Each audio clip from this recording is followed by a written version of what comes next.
AMU के medical college में खाने में मिले कीड़े, तो वहीं मरीजों के खाने में ये कीड़े मिले हैं। मरीजों और तामीरदारों ने इसको लेकर हंगामा कर दिया, जिसके बाद प्रिंसिपल में शुरू कार्रवाई की गई। आपको बता दें, कमेटी बनाई गई, कसूरवारों के खिलाफ एक्शन लिया जाएगा, ये बात कही गई है।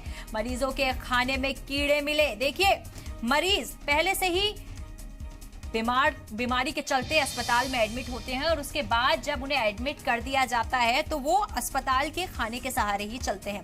अस्पताल में जो उन्हें खाना दिया जाता है उसी को वो लोग खाते हैं, क्योंकि कई अस्पताल ऐसे होते हैं जहां पर बाहर का खाना अलाउड नहीं होता। तो वहीं इस बीच अगर इस तरीके का खाना कोई मरीज खाता है तो जाहिर सी बात है कि हंगामा तो बनता है।